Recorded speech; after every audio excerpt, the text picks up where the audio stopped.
Hello, this is Kevin McCauley, the Healthy Omnivore with the Self-Health Care Club, and today I'd like to speak to you as your personal trainer and talk to you a little bit about how we sabotage our ability to attain optimal wellness because of some preconceived notions we have about real food, proper movement, and improved lifestyle. So what I'd like to say to you today as your personal trainer is that too often we actually look at specific industries and we convey this message to ourselves that they're healthy and that I need to copy what they're doing to be healthy. But that could be the furthest from the truth. And two industries I'd like you to think about are the bodybuilding industry and this extreme type of training that's out there right now that actually we're doing because professional athletes are training that way, or people in the Olympics are training that way. Well, it's very simple. If you want to be a bodybuilder, I would train like a bodybuilder. But just know this, that the stress that they put on their body is not healthy. They may look fit at specific times, but the stress they put on their body is not healthy. There's a big difference between healthy and fit. And it's the same thing with extreme athletes. When they're actually training, they're putting a tremendous amount of stress on their body, day after day, week after week, year after year. That is not healthy, and it ends up catching up with them. So just know that you don't want to train like a bodybuilder unless you want to be a bodybuilder. Now, if you want to get into extreme sports, if you want to train very, very hard for a specific period of time because you have to compete at a high level, fine. But that isn't going to get you closer to becoming healthy. Because what ends up happening is there's a lot of stress on the joints, there's a lot of stress on your hormone systems. It is just stressful. Creates all sorts of challenges for your longevity and actually living at a high quality for a long time. So I want to talk to you about that. So now that we've kind of gotten out of the way, hey, well, I don't necessarily need to train like a bodybuilder because I don't want to be a bodybuilder and I don't want to be doing these boot camps at 110 degrees and I'm 50 pounds overweight and I'm lunging around the park.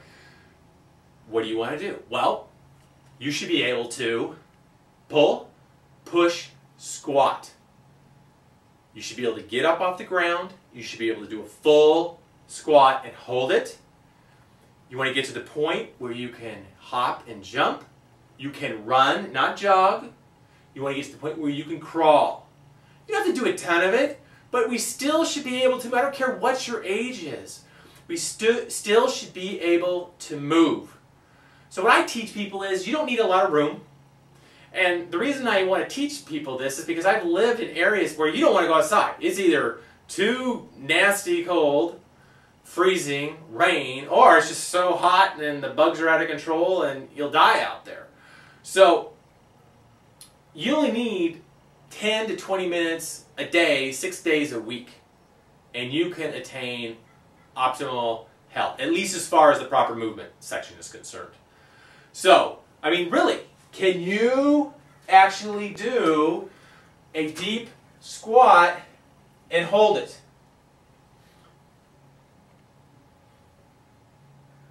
This is the way that people used to actually have their meals. There wasn't a table. There wasn't a chair. So we need to quit relying on all these wonderful technological gadgets and creations and actually look back to the point where we used to move, like, I don't know, when we were a child, and be able to do that again. Don't let somebody tell you can't do it because you're old. That's ridiculous. So, we should be able to do a full squat.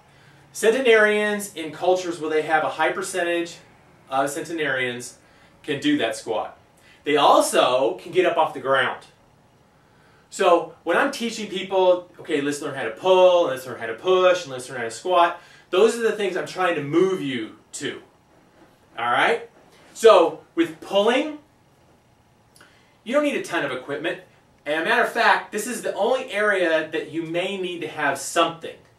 So, I like straps. And what a strap is is something like this. And there's numerous companies that are selling these. I personally like these. But the reason for this is because you can actually start working with these as a beginner, then go to intermediate, and then go to advanced. And by doing a pulling movement and a pushing movement and a squatting movement, those three compound movements are going to hit all the muscle groups. And you might think, well, what about the core? What about the core? Well, when you get advanced with the pulling movement and the pushing movement and the squatting movement, you can start doing moves that actually pull in the core. You don't need to necessarily do a specific core movement. So this specific modality right here, you can actually use, if you're not strong enough to be able to do a pull-up right now, which most people aren't, you can actually just use your body weight, and then you can actually get a little bit of help out of the bottom. As much help as you need. I always tell people, really, this is the better and the stronger movement. It's also the better movement for your posture, keeping your arms here versus out here.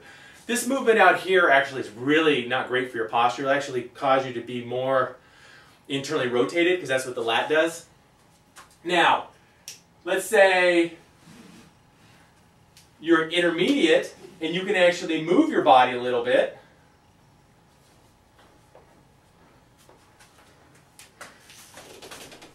Then you can just lean back a little bit.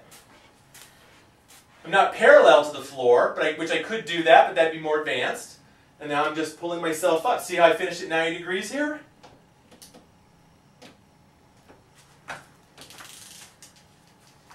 And then, if you want to go advanced, this probably doesn't all get in the video. You want to do a pull-up, and once again, you want to stay in this plane. Pull your blades back a little bit. This muscle here drives the elbow to the side. That's all you do. And then you just drive your sternum to your hands. All right? Okay. Now, I want to tell you that I mentioned that you don't need a ton of equipment. As you can see, I have the straps, I have the ball, and I have a couple different sets of dumbbells, like this right here, sport block, 3 pounds to 24 pounds by 3-pound increments. And then I also have power block, and I think this is about 50-some pounds. This one actually goes up to 90. 5-pound increments. You can actually go, I think, by 2.5-pound increments if you'd like. But challenge with pulling is this is an advanced move. I see everybody teaching their clients to do this, but if you have to teach your client to be able to do this, you're already intermediate. And now you have load here. I mean, that's an advanced move. You have tons of load here. You put all that stress on your low back. Just teaching somebody to be able to control what's going on in their core and bend over and then load it, that's an advanced move.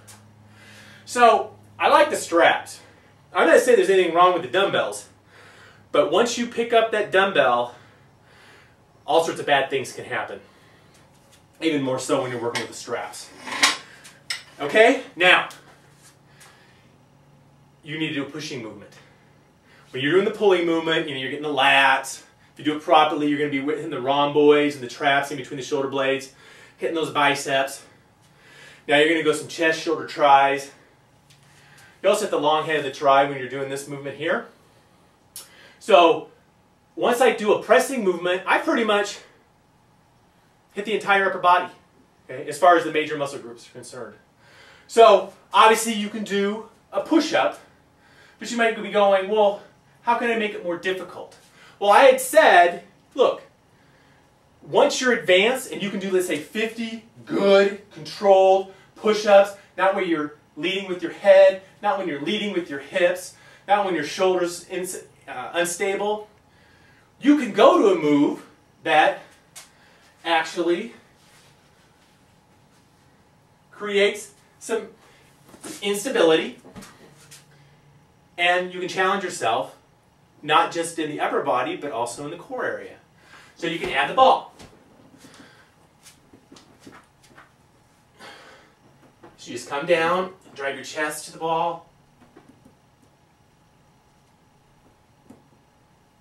Now, what's nice is you can actually do the same thing here.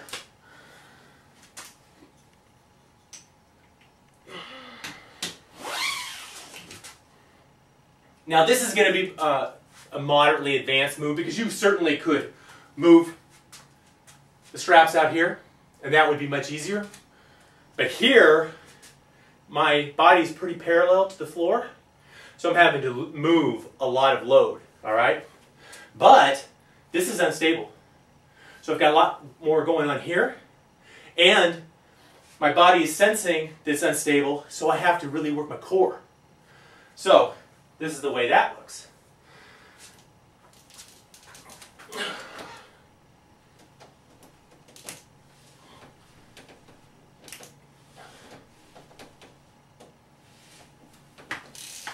All right?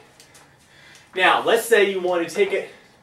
Look, there's numerous ways to do exercises that actually challenge your body at a more advanced level, and it actually works the core. What I'm seeing a lot of now is people are getting a little bit smarter, and they're moving people out of the gyms because the challenge with, say, a nice piece of equipment is really all you can do is, I mean, you can work on tempo, you can work on your mechanics, but then after that, it's all about how many reps and how much load. And it doesn't really challenge your body as much as something like this. So you could actually do 10 minutes of this versus, say, 30 minutes of that. All right, so let's see if I can do this. So let's just take it to the next level where I'm really unstable. And I'm not doing this necessarily to show off. I'm just saying, look, quit talking about your age. Quit talking about, oh, I can't do it because this, that, and the other thing. You know why you can't do it? Because it's a saying you can't do it. You can do it. You just need to take baby steps. You need to figure out where you are, where your conditioning level is, and just start doing a little bit more. Don't try to get too much, because like in anything, with food, with your workouts, and with your lifestyle, you try to get too much, you're going to be taking step backwards. Okay? So, let's see.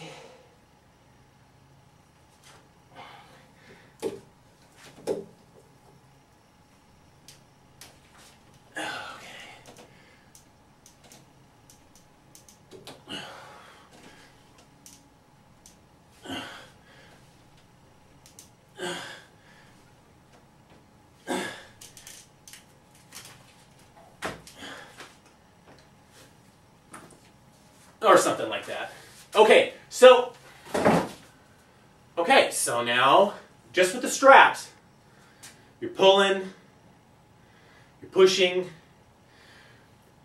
we've gone through some advanced movements, and look how far I've moved. Look at this small little area in the workout I'm getting. Okay, the squat. We talked about the full squat. Now the thing is, most people don't realize and talk about, because the mentality in the gym is, let's just load you up, right? If I'm not loading you up by putting a ton of weight on your back, I'm loading you up on the leg press. Well, think about this. Once you learn how to do a squat properly, what's a lunge? A lunge is a one-legged squat with an aid of a small amount of balance.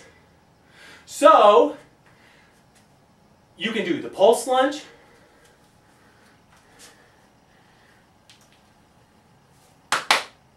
okay? You can do the back lunge or the rear lunge. You can do the front lunge.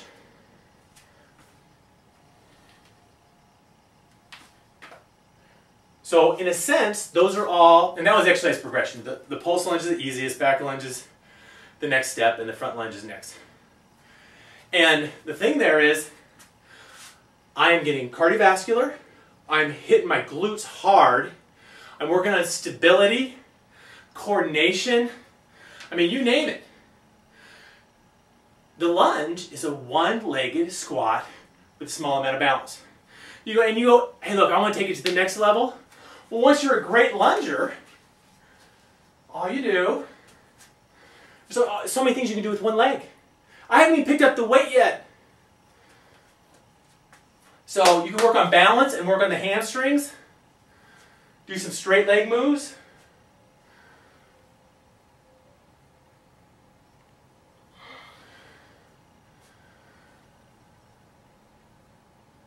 You can call those one-leg hip extensions.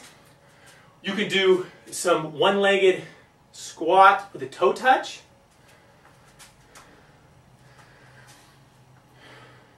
Obviously, we're not going through all the fundamentals, all the technique about what to do with your pelvis, core, and everything else. I'm just trying to convey the message that you don't need to train like a madman or a mad woman to create proper movement, to create the physique that you want. All right? You have to be smart about it. It's not no brain, no gain, or no pain, no gain. It's no brain, no gain.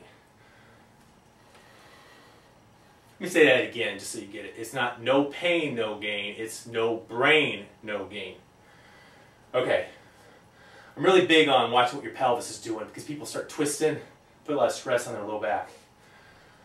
So then all you do is come down.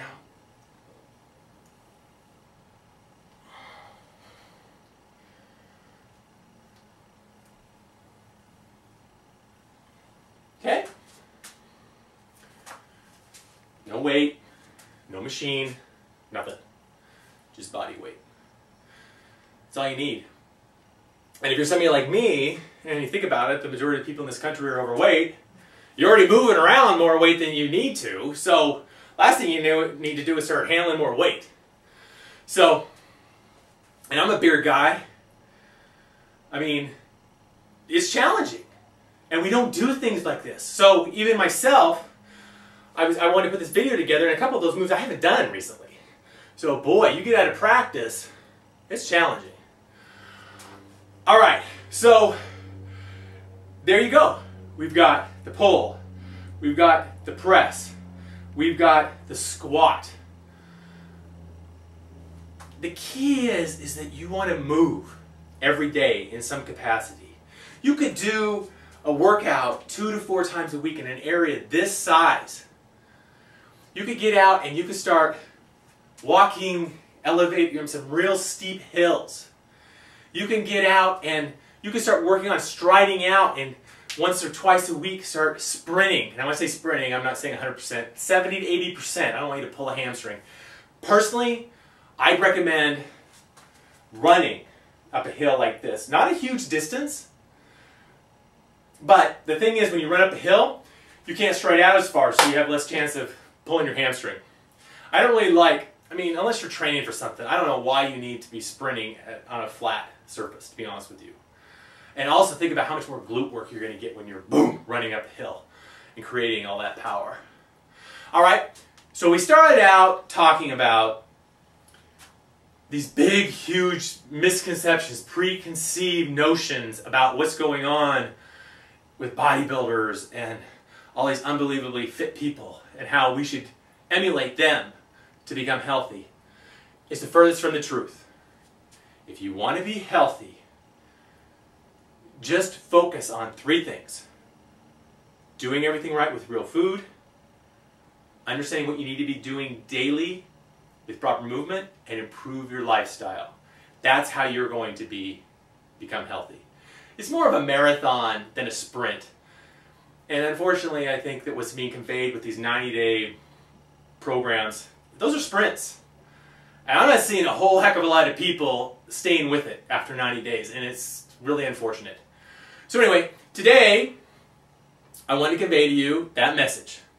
When it comes to me speaking to you as a personal trainer, proper movement. Let's learn how to pull, let's learn how to push, and let's learn how to squat. All right? I hope you got lots out of this. This is part of a 3-part series about the 3 biggest mistakes that keep us from attaining optimal health. This is part 2, and I hope you've already taken a look at the real food section. And then after this video, you're going to actually see a short section on improved lifestyle. All right? Thank you very much. This is Kevin, and I'll hopefully talk to you later. Thank you.